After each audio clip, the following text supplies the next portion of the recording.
다음 주일은 감사주의고, 다음 주는 감사라는 제목으로 한번 설교를 해볼까 이렇게 생각하고 준비를 하던 중에 이 말씀을 폈습니다.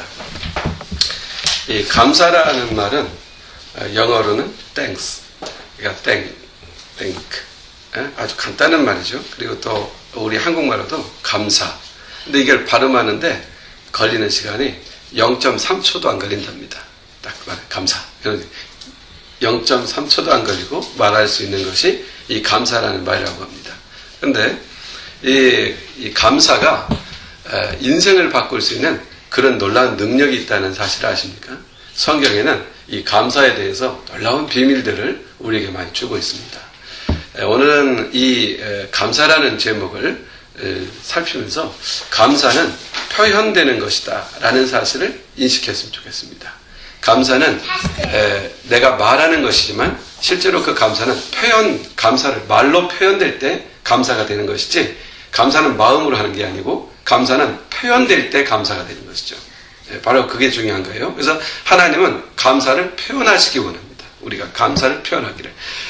캘리포니아 데이빗 대학교라고 하는 대학교가 있는데 로버트 에먼스 교수라고 하는 사람이 있어요. 이 사람은 심리학 교수인데 이 사람이 이 감사에 대한 주제에 대해서 아주 심도 있게 연구를 참 많이 한 사람 중에 하나입니다. 그런데 이 사람이 이 감사가 사람에게 미치는 어떤 육체적인, 정신적인 영향이 어느 정도 영향을 미치고 있는가라는 주제로 연구를 쓴 그런 아티클이 있는데, 그 연구를 하기 위해서 일주일 동안 집중적으로 그룹을 세 그룹으로 사람들을 모아가지고 연구를 했다고 그래요. 그래서 A그룹은 일주일 동안 기분 나쁜 일만 생각하라고 그랬다고 그래요. 그리고 말하고, 기분 나쁜 일을 말하고 기분 나쁜 것을 생각하고, 이렇게 일주일을 지내게 한 거예요. A그룹. B그룹은 모든 것을 감사하게 했대요. 모든 것을 감사하게 하고 감사한 것만 생각하고, 서운하고 이런 건 다 내려놓고 감사한 것만 생각하고 감사한 것만 말하고 이렇게 하게 했어요. 그리고 C그룹은 일상적인 평범한 삶을 살게 했어요. 그리고 나서 이제 그들을 이제 구체적으로 분석을 한 거죠. 분석을 했는데 그들의 심리를 분석하고 행동을 분석하고 그들의 가치와 판단과 그리고 일하는 능력 등을 종합적으로 분석을 했다고 그래요. 그러고 나니까 이 B그룹에서, 이 감사하는 그룹이요, B그룹에서 아주 놀라운 두드러진 변화를 볼 수가 있었다고 그래요. 그러면서 그는 7가지의 특징적 변화를 지적하는데, 첫째는 성격이 매우 낙천적이다라는 거예요.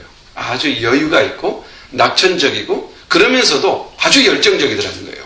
낙천적이면서 열정적일 수가 있을까요? 서로 배치되는 말 같지 않아요? 낙천적이면 뭔가 느긋할 것 같은데 낙천적이면서도 아주 열정적인 이런 독특한 삶의 형태를 보이더라는 거예요. 그리고 두 번째는 스트레스 받는, 그러니까 동일한 어떤 사건에 대해서 예전에 받아서 스트레스에 받는 그 퍼센테이지가 약 30%로 줄어들었다고 그래요. 100분율로 볼 때 3분의 2가 줄어들더라는 얘기예요. 감사했던 사람들에게 나타나는 증상이. 그리고 세 번째는 무엇보다도 숙면을 취하더랍니다. 잠을 아주 푹 잘 수 있고 짧은 잠을 자더라도 깊은 잠을 자서 신체적 건강이 회복되어지는 그런 증상을 정확하게 볼 수 있었고, 특별히 이 감사했을 뿐인데, 감사하는 생활을 했을 뿐인데 우리의 체질 속에 지방량이 줄고 근육이 오히려 발달하는 그런 증상까지 보였다고 그래요. 그러니까 성실한 삶이 그에게 나타났다는 거죠. 그러니까 그런 면이. 그 다음에 또 하나는 결단력이 아주 강해지더라는 겁니다. 어떤 것을 딱 결단하고, 그리고 어떤 일을 처리할 때 딱 보면은 체계적으로 탁탁탁탁 정돈해서 순서적으로 일을 처리해가서 이런 두뇌 분석력과 이렇게 그런 두뇌 활용도가 아주 높아지게 나타났고, 그리고 그러면서도 되게 이렇게 일을 체계적으로 해가고 이런 사람들은 다른 사람에게 관용하기가 쉽지 않거든요. 내가 이렇게 하니까 다른 사람에게도 그렇게 요구하는 경향이 아주 강합니다. 그런데 오히려 이런 감사하는 그런 습성을 가지고 일주일 동안 살아가게 하신 그런 사람들에게서 나타난 증상은 그런 논리적이고 체계적인 일을 진행하면서도 사람들에게 관대하고 이해심을 갖고 있고, 그리고 친절하게 부탁하고, 이런 면이 아주 두드러지게 나타나더라는 것이죠.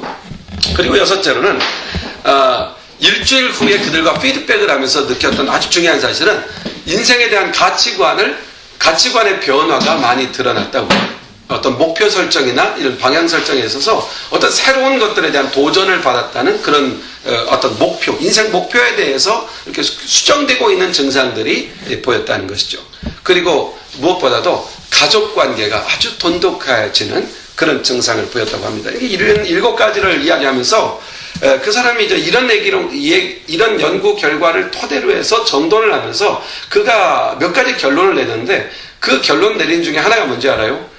그러니까 하루에 감사하는 생활을 이 습관화시킨다면 그 사람의 수명을 10년 정도 더 연장시킬 수 있는 그런 체력과 정신력을 갖출 수 있다.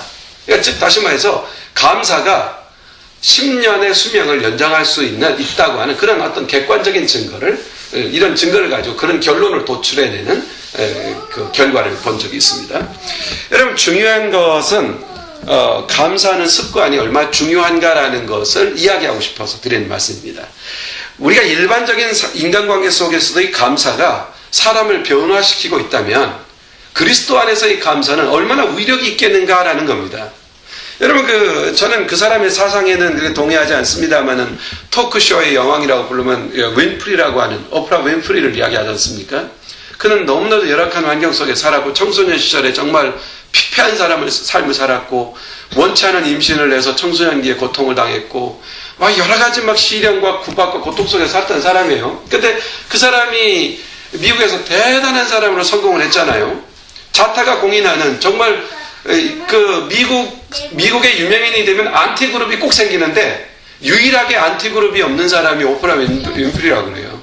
그러니까 그렇게 사회적으로 명성을 갖고 밝고 많은 사람을 돕고 그 사람의 그 사상은 그렇게 원하지 않아요, 저도. 그런데 그가 그렇게 성공적인 인생을 살고 있다는 것은 부인할 수가 없잖아요, 객관적으로. 그런데 어떤 인터뷰에서 이런 걸 물었다고 그래요. 당신이 이런 삶을, 이런 복된 삶을 살고, 이렇게 당신이 정말 아름다운 삶, 성공적인 삶을 사는데 그 이유가 뭐라고 생각합니까? 라고 물었다고 그래요. 그는 이렇게 대답하기를, 나는 아주 불행한 청소년 시기를 보냈습니다. 하지만 내가 어느 날 결단한 게 있습니다. 그건 뭐냐면 하루에 5가지씩 감사하자. 하루에 무조건 5가지씩 감사하자. 그래서 감사의 제목을 썼다고 그래요. 5가지씩. 그러면서 그가 말하기를 내가 이런 삶을 살 수 있고 지금 이 자리에 있게 된 것은 오직 감사 때문이다 라고 이렇게 인터뷰에서 답변한 그런 기사를 본 적이 있어요. 세상 사람들에게 있어서도 감사는 위력이 있는 겁니다. 우리가 일생을 살면서도 누가 감사합니다 라는 소리를 들을 때 기분이 너무 좋아져요. 또 감사합니다 그러면 그 일을 더 하고 싶어지죠. 감사 자체가 갖고 있는 위력입니다. 그럼에도 불구하고 우리는 이 감사를 참 잘하지 못하죠. 감사를 놓치죠. 수많은 감사거리가 있지만은 그 감사할 기회를 놓치고 그냥 흘러버립니다. 그런 면에서 이런 생각이 들어요. 우리가 감사하지 않는 것은 너무 풍족해서 그런 것 같다는 느낌이 들어요. 너무 풍족한 일은 좋은 일이죠. 풍족하게 사는 것 정말 좋은 일이죠. 그런데 그 풍족함이 오히려 감사를 모르게 하는 거죠. 풍족하게 사는 사람 치고 감사하는 사람이 거의 드물어요. 그러나 부족함은 참 불행한 일이죠. 부족한 일은 참 안타까운 일이죠. 그러나 부족하기 때문에 그 사람은 오히려 감사를 배워요. 사람은 이렇게 하나님 앞에 섰던 사람에게선 은혜를 구할 때는 정말 소리를 높이고 간절히 구하죠. 그러나 은혜를 딱 받고 나면은 감사의 소리는 너무 작고 거의 들리지 않는다는 거죠. 그러므로 우리는 오늘 주님 앞에서 이 감사의 절기를 맞이해서 감사하는 이 습관, 감사하는 법을 배워가야 되고 감사하는 법을 훈련해야겠다는 거예요. 우리 자신을 이렇게 자꾸 훈련시켜야 돼요. 감사한 것을 말하고 감사를 표현하고. 제가 예전에 맨하탄에서 사역할 적에 정말 교회에 정말 조용히 왔다 조용히 가는 그런 여성분이 하나 기억이 나요. 정말 막 이렇게 다른 사람들 와서 그 궁금한 거 있으면 말도 걸고 이렇게 또 와서 신앙교육도 받고 상담도 하고 그러는데 그 자매는 수줍음이 있는지 아니면은 상처가 많은지 그건 잘 모르겠는데 그냥 예배 조용히 왔다 조용히 가고 예배 왔다 가고 그래요. 그런데 연말 됐는데 조그만 선물하고 메모지 한 장 이렇게 편지하고 갔다 저한테 아주 부끄럽게 수줍은 듯이 내밀고 갔더라고요. 보니까 스킨 로션하고 그거 이렇게 세트로 된 조그만 거예요. 그걸 주고 있는데 편지를 썼어요.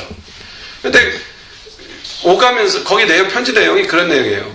그 목사님이 설교하고 목사님이 사람들에게 격려하는 말을 듣고 다른 형제자들 그렇게 대화하는 얘기를 옆에 들으면서 저는 우리 교회에 그런 당신과 같은, 당신은 말 쓰지 않았어요. 목사님 같은 분이 사역하고 있다는 게 너무 감사해서 늘 감사합니다. 이렇게 편지를 써가지고 그거 가져왔어요. 근데 그걸 딱 보는데 첫째는 너무너무 더 열심히 일해야겠다는 마음도 들지만 또 하나는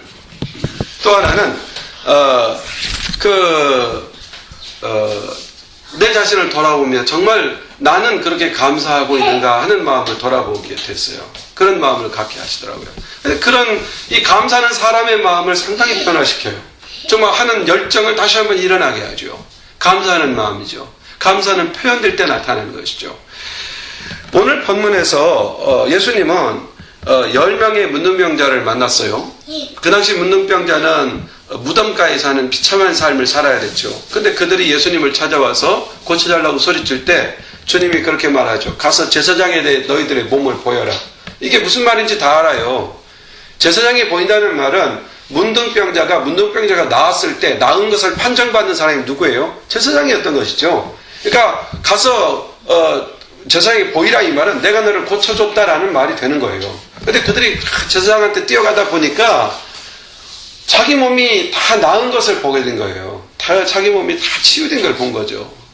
문둥병자들이 근육이 살아나고 신경이 살아나고 그게 알잖아요. 신경이 죽어있는데 신경이 살아나고 느껴지고 만져지고. 그래서 10명의 문둥병자 중에 단 한 사람만 예수님께 돌아와서 감사를 표시했다. 이게 이제 본문의 기사 아닙니까? 본문의 내용입니다. 이 본문의 내용을 통해서 우리는 이런 생각을 해봐요. 참 감사란 어떤 것인가를 한번 돌아보게 하고 왜 감사를 하지 못하는 것인가라고 하는 이 두 가지 측면을 한번 생각해 볼 필요가 있다는 것이죠. 정말 감사란 무엇일까? 이 10 문둥 환자 중에 한 명의 문둥 환자는, 나 환자는 예수님께 돌아와서 감사를 했어요. 하나님은 예수님은 무척 기뻐하셨고 그에게 그 감사한 그를 축복하시고 그가 구원받았다고 하는 그런 확증까지 주셨어요. 그럼 그에게서 배우는 감사의 모습은 뭘까?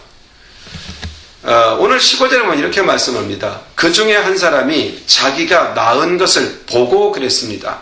자, 자기가 나은 것을 알았습니다. 딱 안 순간, 자기 문둥병이 딱 치료된 순간 그는 생각했습니다. 뭘 생각했습니까? 아, 나았구나. 그 순간 뭘 생각했어요? 주님이 나를 낫게 했구나. 이거 생각한 거예요. 그러니까 감사라는 건 뭐냐면 주님께서 베푸신 은혜가 무엇인가를 생각하고 감사하는 거예요. 그게 감사예요. 감사한다. 감사라는 말은 땡큐, 땡크 이렇게 말하잖아요. 근데 그게 띵크라는 말과 원을 같이 해요. 그러니까 생각하는 거죠. 생각해야 감사하죠. 뭘 생각해요? 그 은혜를 주신 것을 생각하는 거죠. 그래서 주님의 은혜를 주님에게 감사한다는 것은요, 주님의 은혜를 생각한다는 거예요. 늘 주님의 은혜를 생각하는 거예요. 오늘 내가 이렇게 있다는 거, 우리가 살아간다는 거, 우리의 삶의 자리가 있다는 것을 주님의 은혜라는 것을 생각하는 거예요. 이게 주님의 은혜구나라고 생각되고 결정될 때 감사를 고백할 수밖에 없게 되는 것이죠. 아마 이 문둥병자는 자기가 나은 것을 딱 보는 순간 이제 내가 뭘 어떻게 하지? 라고 생각했을 것 같아요. 그리고 그는 집에 뛰어가서 가족에게 알릴까? 아니면 제사장에게 가서 나았다는 판정을 먼저 받을까? 그런 생각을 했지만 아니야. 먼저 감사할 것은 내가 이미 나았고 이거 제사장에게 판정받는 건 나중에 해도 돼. 지금 중요한 것은 예수님께 가서 감사합니다 하는 거야. 그래서 그는 그 결정을 하고 예수님께 뛰어온 것이죠. 생각하고 돌이켜 감사를 표한 것이죠. 예수님께 나온 것이죠. 바로 이것이 감사입니다. 그래서 우리가 우리의 평범한 삶 속에서 어떤 일들을 처리해가고 어떤 환경에 당면하고 어떤 상황에 처했을 때마다 아, 주님의 은혜로 이것을 할 수 있습니다. 또 주님의 은혜로 이루어졌습니다. 주님이 나에게 은혜를 주셔서 능히 오늘 이 삶을 살아갑니다. 그러면 감사가 나오는 것이죠. 주님을 향하여. 그런데 함께 고침을 받은 다른 9명은 어떻게 되었습니까? 본문에 보니까 주님께 돌아가지 않았습니다. 감사하지 않았습니다. 같은 상황, 같은 은혜 받았는데 같은 은혜를 받았음에도 불구하고 그들은 생각이 달랐습니다. 생각이 달랐죠. 그러므로 감사라는 것은요, 상황의 문제라기보다는 생각의 문제고 마음의 문제인 것 같아요. 그 사람에게 마음이 있느냐, 주님께 마음을 두고 있느냐 라고 하는 것이 감사의 요소인 것 같아요. 근데 이 찰스 브라운이라고 하는 사람이 이 9명의 고침받았음에도 불구하고 돌아와서 감사하지 않은 사람들의 심리를 나름대로 분석을 했어요. 근데 한 9가지로 분석하는데 아마 이런 일 때문에 그냥 돌아오지 않았겠는가. 아마 이 9가지 중에 한 경우가 우리의 경우도 될 수 있으니까 해서 한번 살펴봅니다. 첫째는 병이 진짜 나은 것인지 아닌지 확인하기 위해서 그 닥터나 또는 내 병이 진짜 치료된 건가 확인하기 위해서 아마 예수님을 그 순간 감사하지 못한 게 아니냐. 두 번째는 병은 나았지만 앞으로 더 재발할지 모르니까 좀 두고 보자. 그래서 감사하지 않은 게 아니냐. 그리고 세 번째는 이렇게 나았으니까 옷도 갈아입고 그리고 목욕도 하고 예물도 준비하고 해서 천천히 가가지고 주님께 감사해야지. 그래서 그 순간 돌아오지 않은 게 아니냐. 또 네 번째로는 지금까지는 나병이라고 생각했던 것 했었는데 혹시 그건 오진이었던 것 같아. 본래는 내가 나병이 아니었는데 나병인 줄 알았던 거야. 이래가지고 감사하지 않을 수 있다는 것이죠. 그리고 다섯 번째는 약간 나은 정도지 이거 다 나은 것은 아닐 거야. 뭐 이런 생각을 가진 경우가 있었겠고, 그리고 여섯 번째는 제사장에게 완치되었다는 판정을 받는 것, 이게 중요하고, 그래서 가서 받고 나니까 너무 기뻐서 나도 건강한 사람이다, 내가 건강을 회복했다, 이거 사람들에게 보여주려고 자랑하려고 거리를 뛰쳐나가느냐고 못 왔을 것이다. 그리고 일곱 번째 경우는 예수님은 단지 이렇게 말씀하셨어. 너의 몸을 제사장에게 보이라고. 그러니까 나는 이제 예수님, 내가 치료받은 거 이거 제사장에게 보이기만 하면 되는 거야. 그래가지고 오지 않은 게 아니냐. 그리고 여덟 번째는 나병쯤은 아마 쉽게 고칠 수 있는 병이었는가 보다. 그래서 감사하기까지는 그 정도까지는 아니다라고 생각을 한 게 아니냐. 그리고 마지막, 나을 때가 돼서 이거 아마 저절로 나은 거야. 이런 생각을 가졌기 때문에 감사하지 못한 게 아니냐. 근데 우리가 일상적으로 어떤 하나님 앞에 감사하지 못하는 이런 변명거리들을 생각해 볼 때 이런 요소들이 아마 나타나고 있지 않나 싶습니다. 사실 우리는 곰곰이 생각해 보면은 감사할 게 참 많습니다. 하나하나 감사하지 않을 게 없습니다. 그런데도 우리는 이 감사를 보지 않고 감사하지 않을 핑계를 찾아내는데 급급합니다. 감사하면 복인데 왜 굳이 감사해야 될 일을 핑계로 대신할까요? 아마 거기에는 감사하지 못하게 하는 어떤 악한 세력이 있어서 우리를 막는 것 같다는 느낌이 언뜻 들어옵니다. 우리가 지난 복을 생각해 봐야 합니다. 믿음의 주요 온전케 하시는 이신 예수를 바라보라 주님 말씀합니다. 주님이 나에게 베푸신 복들을 보고 생각하고 그것을 감사할 수 있는 사람이 되어야 되지 않느냐. 오늘 9명은 감사하지 못했고 1명은 감사할 수 있었죠. 1명이 감사할 수 있었던 이유가 뭐예요? 생각했기 때문이다. 뭘 생각했어요? 주님의 은혜를 생각했기 때문이다. 날마다 주님의 은혜를 생각하는 그 습관이 나로 하여금 감사하는 사람으로 만들어갈 수 있다고 하는 사실을 배우게 됩니다. 뿐만 아니라 하나 더 생각해 볼 것은 15절을 보십시오. 15절에 보면 이런 말씀이 나옵니다. 그 중에 한 사람이 자기가 낳은 것을 보고 큰 소리로 하나님께 영광을 돌리며 돌아왔다 그랬습니다. 감사가 뭘까요? 이 구절에서 감사는 어떤 모습으로 나타나고 있을까요? 감사는 돌아온다는 표현으로 나옵니다. 누구에게로? 하나님께로 돌아오는 것이죠. 그 다음에 돌아오면서 어떻게 했다고 그래요? 영광을 돌렸다. 그렇죠? 하나님께 영광을 돌렸다. 즉 감사하는 최고의 방법은요, 하나님께 돌아와서 하나님을 예배하는 것입니다. 하나님께로 돌아와 예배하는 것입니다. 우리가 이 주일날 모여서 이렇게 세상에 있다가 하나님께 돌아온 거예요. 하나님께 돌아온 것이죠. 우리는 다시 세상으로 가는 것입니다. 가서 살고 다시 하나님께 돌아오는 것이죠. 돌아오는 것. 하나님께 돌아와서 하나님께 예배하는 것이 감사하는 거예요. 감사하는 게 뭐라고요? 하나님의 은혜를 생각하는 것이죠. 그리고 감사는 뭐예요? 하나님께 돌아와 하나님을 예배하는 거예요. 진심으로 예배하는 것이죠. 그는 여기서 나오는 한 명의 그 문동환자는 하나님께 영광을 돌립니다. 하나님께 나와서 참다운 예배자가 됩니다. 그리고 예수님은 그 사람을 인정하고 받아들입니다. 받아들였다는 증거가 뭡니까? 구원받았다. 이렇게 증거하는 것이죠. 하나님은 구원받은 자들의 예배를 받으십니다. 자, 감사하는 자가 하나님께 영광을 돌리는 것. 이것이 바로 우리들에게 원하시는, 우리에게 원하시는 모습이에요. 감사로 하나님께 영광을 돌리는 것. 우리 하나님께서 우리가 생각할 때 어떤 큰 업적이나 큰 능력을 이루어서 그 자랑거리를 가지고 가가지고 하나님께 자랑하는 것이 하나님께 영광을 돌리는 것이다. 이렇게 생각하는 경향들이 있잖아요. 그건 아니에요. 성경은 오히려 그걸 교만이라고 말해요. 우리는 있는 모습 그대로를 봐야 돼요. 오늘 아침에 일어나서 따뜻한 햇빛을 주시고 내가 거처할 잠자리에서 푹 한잠을 자게 하시고 아침에 일어나서 호흡을 하게 하시고 활동할 수 있게 하시고 잡을 주시고 살아가는 평범한 삶 모든 것들이 하나님이 주신 거예요. 그걸 고백하는 거예요. 주님이 주셔서 감사합니다. 자, 보세요. 쉬운 얘기로 아침에 애들의 밥을 이렇게 준비해요. 뭐 토스트를 준비하든 음식을 준비해서 줘요. 그러면 와서 먹으라고 그러면은 우리 집에 어떤 아이는, 여러 아이가 있어서 누구라고 말할 수는 없고, 어떤 아이는 막 불평하고 투정하고 이러면서 안 먹기도 하고, 또는 어떤 경우는 먹고 나서 또 고맙다는 말도 없이 그냥 먹고 싹 사라져 버리기도 해요. 그런데 그걸 먹고 나서 아빠 고마워, 아빠 땡큐 라고 말해주면 기분이 엄청 좋아지죠. 그렇지 않아요? 너무 당연한 일이죠. 엄마나 아빠가 맛있는 음식을 해서 아침을 먹이는 것은 너무 당연한 일이에요. 엄마 아빠 입장에서는 너무 당연한 일이죠. 근데 너무나 당연한 일은 했는데도 감사하다고 말한다면 그 자체가 얼마나 기분을 좋게 하고 행복하게 합니까? 그처럼 이 하나님 앞에 감사드리는 것은 평범한 삶 속에서 아주 평범한 일, 주어져 있는 아주 평범한 일을 하나님 앞에 감사합니다.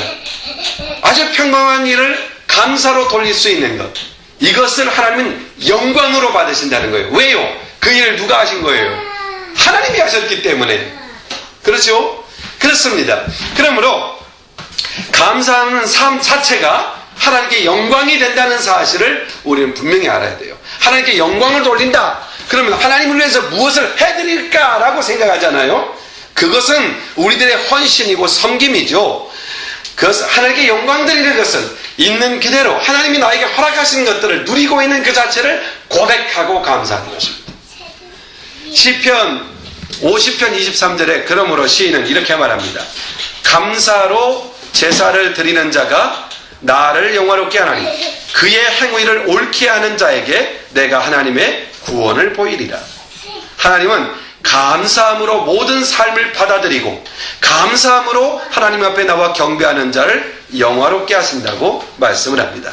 감사는 그렇게 하는 것이죠. 자, 그런데 우리 구약 성경을 보면은 하나 우리가 이 하나님이 받으신다고 하는 부분에서 생각해 볼 사람이 나오죠. 아벨과 가인 사건입니다. 똑같이 둘 다 예배를 드렸습니다. 제사를 드렸습니다. 그런데 아벨의 제사는 받으시고 가인의 제사는 받지 않으셨습니다. 아벨의 제사는 받으시고 가인의 제사는 받지 않으셨습니다. 그런데 가인의 제사를 받지 않은 이유가 어떤 제물의 내용이나 또는 제물의 분량에 있어서 받지 않으신 것이 아니라 오직 그들의 마음과 중심이었다는 것을 발견할 수가 있습니다. 아벨은 믿음으로 제물을 드렸다 이렇게 말씀합니다. 믿음으로 제물을 드렸다. 이 말은 진심을 담아 드렸다는 얘기입니다. 예물을 믿음으로 드렸다라는 말은 감사로 드렸다는 얘기입니다. 동시에 이 가인은 믿음이 없는 제물을 드렸다 그랬어요. 이 말은 감사가 담겨있지 않은 헌신을 드렸다는 얘기입니다. 아벨과 가인에게 있어서 이 두 사람의 예배에서 분명히 드러나는 것은 아벨의 제사는 진심이 담겨있는 마음의 예배였고 가인의 제사는 형식적인 예배였다는 것이죠. 그 예배에 참여하고 있었다는 것이죠. 자, 오늘도 보세요. 우리 자신을 검토할 때 나는 아벨의 제사를 드리는가? 가인의 제사를 드리는가? 이것은 어떻게 차이가 될까요? 나는 감사로 예배하고 있는가? 나는 형식적인 예배의 참여자인가? 여러분 오늘 예배하면서 감사함으로 드리고 있어요? 어떤 감사를 갖고 있어요? 내가 감사함으로 드리는 예배를 하나님은 받으시는 것이죠. 그래서 오늘 그 시편 50편 23절에도 감사로 제사를 드리는 자가 나를 영화롭게 하나니 그랬습니다. 범사에 감사할 때 하나님께서 영광을 받으시고 그 영광을 나타내실 것입니다. 자, 그리고 세 번째, 감사는 한 명의 문둥 환자가 돌아와서 하나님께 감사하는 이 장면을 통해서 우리가 배울 수 있는 감사의 모습, 생각하고 예수님께 돌아와서 하나님께 영광을 돌렸다는 것, 생각하고 감사할 수 있었다는 것. 우리는 뭘 생각하고 감사해야 될까요? 그리고 두 번째로는 하나님께 돌아와 영광을 돌렸다는 것, 하나님을 예배했다는 것입니다. 예수님께 나와서 예수님께 경배하는 게 뭡니까? 이게 예배입니다. 예수님께 나와서 예수님께 공식적으로 우리가 함께 감사합니다라고 말하는 게 바로 예배입니다. 그리고 이 감사는 무엇인가? 이 사람에게서 나오는 감사의 모습을 또 하나 분명히 드러나는 부분이 있는데 그게 바로 19절입니다. 19절에 보면 이런 말씀이 나오죠. 그에게 이르시되 일어나 가라. 내 믿음이 너를 구원하였느니라 하시더라. 그에게 이르시되 가라. 내 믿음이 너를 구원하였다. 이 말씀 속에 아주 깊은 의미가 있어요. 감사드린 문둥병자에게 내 믿음이 너를 구원했다. 이 말은 그의 믿음이 그 영혼을 구원했다는 말씀이고, 즉 그의 믿음이 있었기에 감사할 수 있었다라는 말이 되는 것이고, 그리고 주님은 그 감사를 믿음으로 인정해 주셨다는 얘기입니다. 자, 문맥상 흐름을 보세요. 이 문둥병자가 나와서 뭐라고 해요? 감사를 표현했죠. 감사했죠. 그랬더니 예수님의 대답은 뭐예요? 내 믿음이 너를 구원했다 그랬어요. 감사했더니 내 믿음이 너를 구원했다고 주님 말씀하세요. 결국 무슨 얘기입니까?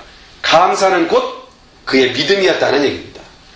그러므로 기독교 신앙에 있어서 이 감사는 믿음으로 하는 것이라는 사실을, 감사와 믿음은 분리되지 아니하고 믿음이 곧 감사요, 감사가 믿음임을 우리의 행위, 우리의 구체적인 삶에서 이것이 구분되는 것이 아니라는 것을 알 수가 있습니다. 예를 들면 이런 것이죠. 자, 우리가 다음 주에 성찬식을 가지려고 해요. 추수감사절이 되어서 성찬식을 할 때 성찬 예식의 의미가 뭡니까? 바로 예수 그리스도께서 육체를 입고 이 땅에 오셔서 자기 몸과 피를 흘려서 우리를 죄에서 씻어주시고 우리를 구원하신 사건이죠. 그러니까 몸과 피를 다 우리를 위해 주신 사건이 바로 성육신 사건이고, 그 사건을 주님은 기념을 해서 우리에게 예식으로 남겨준 것이 성찬 예식입니다. 그런데 이 성찬 예식을 라틴어로 다른 라틴어로 표현한다면은 뭐라고 표현하냐면 유카리스트라는 말을 씁니다. 이 유카리스트라는 말이 뭔지 아세요? 다른 말로 감사라는 말로 번역될 수 있는 겁니다. 그러니까 우리가 성찬 예식을 하면서 우리는 그 예식의 이름이 감사입니다. 주제가 감사입니다. 나를 구원하러 오신 예수님, 나를 위하여 자신을 주신 예수님, 이게 감사가 되는 것입니다. 그리고 한번 기도도 생각해 보세요. 기도. 여러분 빌립보서에 보면은 빌립보서 4장 6절로 7절에 보면은 이 기도에 대한 내용이 나옵니다. 이렇게 말씀하죠. 아무것도 염려하지 말고 오직 모든 일을 어떻게 하라고요? 기도와 간구로 해라. 그런데 기도와 간구로 하는데 너희 구하는 이 기도와 간구를 뭐함으로? 감사함으로 해라. 기도는 뭐로 해라? 감사함으로 해라. 알았죠? 기도는 감사로 하는 것입니다. 자, 보세요. 성찬 예식도 감사로 받는 것입니다. 감사로 받는 것이죠. 또 하나, 기도도 감사로 하라고 가르쳐 줍니다. 그러니까 신앙생활과 감사는 분리된 게 아니라는 얘기입니다. 신앙생활은 곧 감사생활이다. 이렇게 말씀하는 겁니다. 다른 면도 하나 볼까요? 여러분 주님께서 우리에게 직분들을 주셨습니다. 우리에게 목사의 직분을 주시고 성도의 직분을 주시고 여러 가지 자합을 통해서 그런 직분들을 다 주셨어요. 그런데 그 직분에 대한 태도 역시 감사다 이렇게 말합니다. 자, 보세요. 디모데전서 1장 10절 주보에 나와 있어요. 한번 읽어봅시다. 같이 시작. 나를 능하게 하신 그리스도 예수 우리 주께 내가 감사함은 나를 충성되이 여겨 내게 직분을 맡기심이라. 직분을 맡기신 게 뭐예요? 감사함으로. 그러니까 직분도 감사함으로 하는 것입니다. 자, 그 외에도 우리는 이 땅에서 먹고 마십니다. 먹고 마시는 이 음식을 먹고 마시는 일도 역시 감사합니다. 디모데전서 4장 3절에 분명히 이렇게 말합니다. 혼인을 금하고 식물을 폐하라 할 터이나 식물은 하나님이 지으신 바니 믿는 자들과 진리를 아는 자들이 감사함으로 받을 것이니라. 뭐예요? 식물, 먹는 것, 우리가 먹고 입는 모든 것들은 감사함으로 받는 것이다 라고 표현합니다. 그러므로 범사에 감사하는 것, 이게 신앙생활의 모습이구나, 이걸 알게 되는 것이죠. 자, 우리가 양육반에서는 신앙생활이 뭐냐 정의하라면은 그리스도 중심의 삶이다 이렇게 정의를 합니다. 그런데 그리스도 중심의 삶을 살아가는 그 삶의 유형, 우리들의 구체적인 나타난 유형 중에 하나의 모습, 즉 신앙생활을 사람들이 딱 볼 때 저 사람 신앙생활하고 있구나라고 평가해 줄 수 있는 아주 중요한 시금석 하나가 뭐라는 거예요? 감사라는 거죠. 그 사람들이 범사에 감사하고 있다 그러면 저 사람은 참 신앙생활을 하고 있는 사람이구나 이렇게 평가될 수 있다는 얘기입니다. 그런 정도로 감사와 신앙생활은 불가분리의 관계를 갖고 있음을 지금 저는 여러분과 함께 나누고 있는 것입니다.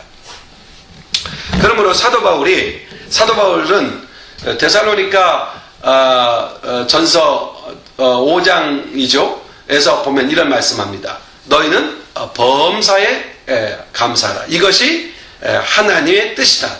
그리스도 안에 있는 하나님의 뜻이다. 범사에 감사하라. 자, 그러면은 이 감사가 이렇게 아주 중요하다는 것을 다시 한번 발견했죠. 오늘 세 가지 중요한 정리를 했는데요. 하나는 우리가 감사한다는 건 뭐냐면은 주님의 주신 은혜를 띵킹하는 거예요. 생각하는 게 감사의 출발점이에요. 그러니까 생각하지 않으면 감사할 수가 없어요. 생각하고 감사를 고백하는 거예요. 두 번째는 우리가 드리는 감사라는 것, 이 감사라는 게 뭐냐면 하나님께 나와서 이렇게 예배하는 거예요. 오늘 이 자리에 나와서 함께 예배하고 있는 이 자리가 감사가 되는 것이고, 예배할 때 감사함으로 예배를 드려야 돼요. 감사할 제목들을 가지고. 그리고 세 번째로는 감사는 곧 믿음이다, 이렇게 정리할 수가 있다는 얘기예요. 우리의 믿음이 감사로 드러나는 겁니다. 이 한 문둥병자가 주님 앞에 감사하러 왔더니 그 감사하는 고백을 듣고 내 믿음이 너를 구원했다고 하는 이 놀라운 표현을 통해서 감사와 믿음에는 같은 통용되는 내용을 갖고 있다는 것을 알 수 있고, 믿음 속에는 감사가 포함되어 있다는 사실을 발견하게 되는 것이죠. 내가 믿습니다, 이 말은 내가 주님 앞에 감사합니다 라는 말이 되는 것이죠. 이번 이 감사에 관해서 이야기하면서 두 가지 더 첨부해서 좀 설명하고 싶은 게 있습니다. 이 감사할 때요, 놀라운 하나님의 능력이 나타난 케이스가 종종 나타납니다. 특별히 예수님께서 감사하심으로써 나타냈던 기적의 역사 중에 하나가 오병이어 사건입니다. 떡 5덩이와 물고기 2마리로 5,000명을 먹이는 사건이 있죠. 그때 예수님께서 하늘을 우러러 감사하시고 하나님께 감사하고 축복했다고 되어 있습니다. 감사하고 축복했어요. 하나님 아버지 하나님께. 그때 하나님의 역사가 나타나죠. 그러니까 감사에는 놀라운 능력이 나타나고 있음을 보게 되고요. 또 하나 그 예수님께서 그의 친구라고 표현하는 나사로를 살리실 때도 하나님께 먼저 하나님께 감사하나이다 라고 한 후에 나사로를 불러냅니다. 그러니까 감사가 기적의 현장에서 감사가 기적의 역사를 이끌어내는 놀라운 원천과 같은 그런 역할을 하고 있다는 것을 보게 되는 것이죠. 감사하면 불평이 떠납니다. 감사하면 어둠이 사라집니다. 그러니까 우리 가정에서 감사를 참 많이 해야 될 것 같아요. 예를 들어서 아침에 일어나서 하나님께 감사하고 부모님께 감사하고 자녀들에게 감사하고 이렇게 서로가 감사해봐요. 그러면은 소리가 높일 필요가 없겠죠. 그렇죠? 우리 집은 일반적으로 소리가 아주 높아요. 톤이 높아요. 우리 집 식구들은. 그래서 우리 집 주위에 사는 사람은 피해를 많이 받을 가능성이 있어요. 그래서 우리 집 운동은 톤을 좀 낮추자 했죠. 우리 집사람만 빼고 다 톤이 높아요. 자, 근데 톤을 낮추는 아주 좋은 방법을 오늘 배웠어요. 그게 뭐냐면 감사라는 거죠.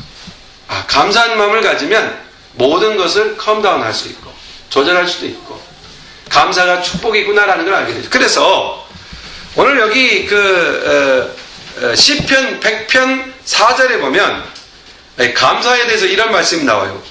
감사함으로 그 문에 들어가며 찬송함으로 그 궁정에 들어가서 그에게 감사하며 그 이름을 송축할지어다. 여기 보니까 감사가 2번이나 나오죠. 찬송이 2번이나 나오죠. 근데 감사함으로 찬송함으로 같은 용어예요. 그렇죠? 감사함으로 찬송함으로 또 그에게 감사하며 예배의 내용, 예배하는 모습, 예배하는 내용이 다 뭐예요? 감사로 되고 있다는 거죠. 감사로 나와서 감사로 고백하고 감사로 찬양하고 이렇게 되잖아요. 그러니까 이 감사라는 말은 우리 그리스도의 신앙생활과 뗄 수가 없는 아주 중요한 단어이고, 그리고 이 감사는 놀라운 약속이 담겨있는 그런 고백이라는 것이죠. 그런 면에서 다음 주간에 우리는 감사주일을 맞이하지 않습니까? 이 감사주일에 하나님 앞에 정말 감사하는 그런 그 마음을 가졌으면 좋겠다. 그래서 제가 오늘 아침에 이런 페이퍼를 만들었어요. 이 페이퍼가 뭐냐면은 지난 1년간을 돌아오며 감사 제목 10개 적기. 세상에 이 10개 적는데 막 정말 고민하면서 적지 못하는 사람들이 있더라니까요. 정말 있어요. 옛날에 이거 해봤어요. 그랬더니 감사 제목을 뭐라고 적어야 될지 몰라가지고 나한테 전화가 왔어요. 목사님, 이 감사 제목을 어떻게 적어요? 라고 전화가 왔어요. 그렇게 감사할 게 없을까요? 찾아보세요. 감사 100가지, 1000가지를 찾을 수가 있으니까. 그 중에서 가장 먼저 감사가 일어나는 게 뭔가를 한번 적어보라는 얘기예요. 그래서 다음 감사주일 예배 드릴 때 성찬식도 하고 함께 우리 식사도 같이 하고 하면서 우리가 서로 한 1년 동안 서로 감사한 내용들을 쉐어하고 서로 축복하고 그런 시간을 가졌으면 좋겠어요. 이따 예배 끝나고 하나씩 갖고요. 제가 어릴 적에 그 추수감사절에 대한 기억이 있어요. 어렸을 적에 시골에 교회를 가면은 추수감사절 날은 그 강대상 앞에 막 쌀가마니들이 잔뜩 놓여있어요. 그래서 더 이상 놀 데가 없어가지고 막 들어오는 입구 쪽에 쌓아놓고 그래가지고 그 추수감사주일이면 막 이 쌀가마니 그 다음 또 무슨 뭐 어떤 사람 팥, 뭐 깨, 그러니까 자기가 정말 가장 소중하다고 여기는 것들을 구분해서 하나님 앞에 드리는 거죠. 농사를 지으며 보호하시고 지키시는 하나님 앞에 이게 드리는 거죠. 마음을 다해 드릴 때 추수감사절 예배가 너무 감동적이에요.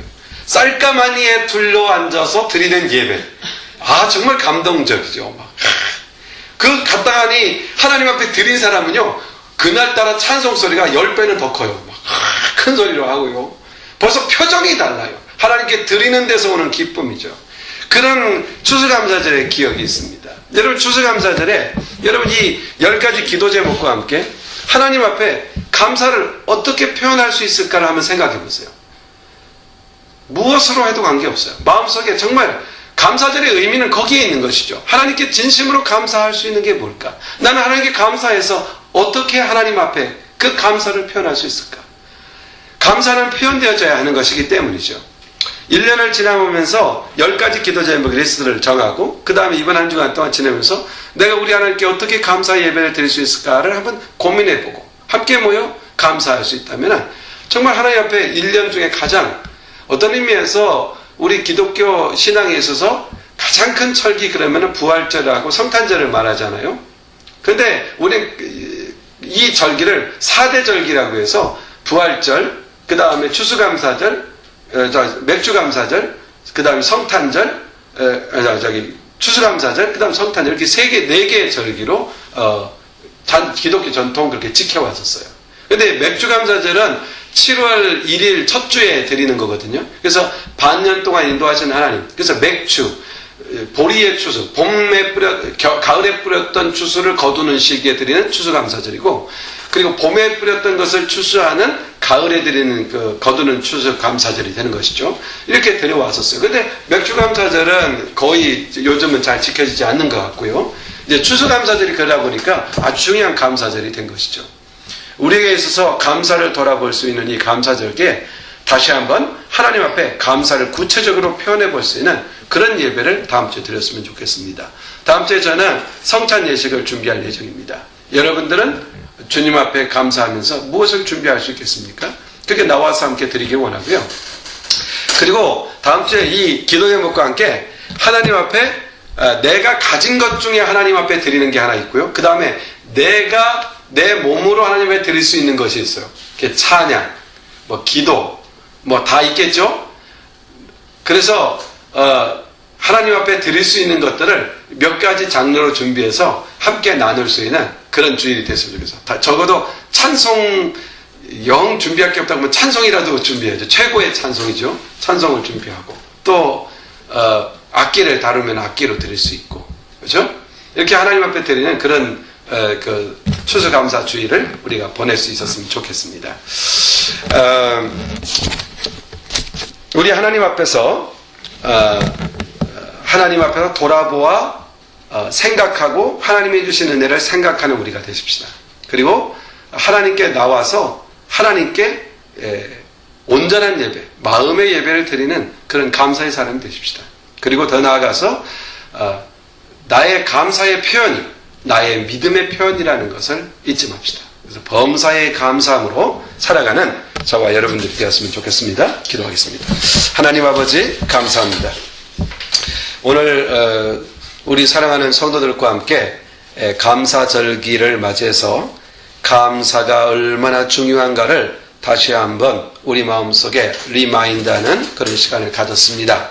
하나님 아버지 우리 모두에게 감사가 믿음이라는 사실을 잊지 말고 신앙생활에서 감사는 분리될 수 없는, 감사가 빠진 신앙생활은 생각할 수 없다는 것을 알고 범사에 감사하는, 평범한 생활 속에서 감사하는, 작은 삶의 자리에서 감사할 수 있는, 그래서 그 자리에서 하나님께 영광을 돌리는 그런 복된 하나님의 사람들로 살아갈 수 있도록 축복해 주옵소서.